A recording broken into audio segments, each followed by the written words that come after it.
사랑하는 주양교회 성도 여러분, 안녕하세요. 이병철 목사입니다. 오늘은 7월의 첫날입니다. 7월 한 달도 하나님의 은혜 가운데 태양보다 더 뜨거운 하나님의 사랑을 경험하는 축복이 있기를 바랍니다. 7월 1일 목요일 주 만나는 예배는 자신을 드려야 한다란 제목으로 본문은 레위기 1장 1절에서 17절까지 말씀입니다. 여호와 하나님은 이스라엘 백성을 부르신 목적과 그들의 존재 이유를 출애굽기에 다음과 같이 말씀하셨습니다. 세계가 다 내게 속하였나니 너희가 내 말을 잘 듣고 내 언약을 지키면 너희는 모든 민족 중에서 내 소유가 되겠고 너희가 내게 대하여 제사장 나라가 되며 거룩한 백성이 되리라. 너는 이 말을 이스라엘 자손에게 전할지니라 하고 했습니다.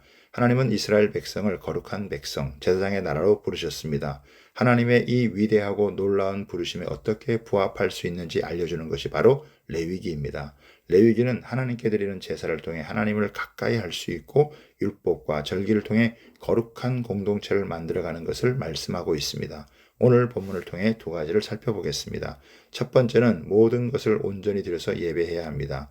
하나님이 거하실 회막이 세워진 후에 제사에 대한 규정이 모세에 의해서 계시되었습니다. 1절에 보면 여호와께서 회막에서 모세를 부르시고 그에게 말씀하여 이르시되라고 합니다.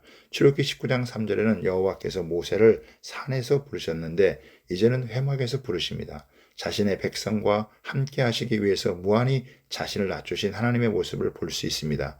천지를 창조하신 무한한 능력의 하나님이시자 거룩한 여호와를 죄악과 육신적인 제약이 많은 인간이 관계를 맺는 일은 결코 쉬운 일이 아닙니다. 그런데 하나님은 이스라엘을 자기 백성으로 택하시고 자녀로 입양하셔서 교제를 가능하게 하셨습니다. 회막은 여호와께서 모세를 통해 이스라엘 백성에게 말씀을 주시는 계시의 장소이자 백성을 만나주시는 예배의 장소입니다. 하나님께서 사람을 만나주려는 것은 단순히 교제하는 것을 넘어서 엄청난 하나님의 사랑과 은혜와 복을 주시고 능력을 베풀어 주시기 위함입니다. 사실 완전한 하나님 편에서 볼 때 인간은 말을 잘 알아듣지 못하고 자기 멋대로 행동하고 사고나 치는 존재일지 모르지만 무한한 사랑의 대상으로 삼으시고 놀라운 계획을 갖고 인도하신다는 것은 큰 은혜가 아닐 수 없습니다. 하나님을 만나러 나갈 때는 그냥 나갈 수 있는 것이 아니라 제사를 통해 나갔는데 제사는 우리 인간이 하나님을 만나 의사소통할 수 있는 유일한 방법입니다. 그 제사에 대한 매뉴얼을 따라 나아갈 때 하나님과 소통할 수 있습니다. 인간이 하나님께 드리는 방법 중에 가장 기본적인 법이 바로 번제입니다. 번제가 없는 다른 제사는 의미가 없습니다. 제물을 태워서 그 향기를 하나님께 올려드리는 제사인데 번제물로 자신이 가진 가축 중에서 소나 양, 염소를 드리거나 형편에 따라 새를 드렸습니다. 하나님은 제물이 가치와 상관없이 누구나 자신이 가진 것으로 드릴 수 있게 하셨습니다. 번제는 흠없는 제물을 드리는 이가 손수 잡아 가죽을 제외한 모든 부위를 불살라 드리는 제사입니다. 이것은 하나님께 온전히 드리는 예배를 의미합니다. 예배는 내게 있는 모든 것을 온전히 하나님께 드리는 것입니다. 나의 제물과 소유뿐만 아니라 나의 마음과 정성, 생명까지 드려서 예배 드려야 합니다. 즉 예배는 나 자신을 온전히 하나님께 드리는 아름다운 제사입니다.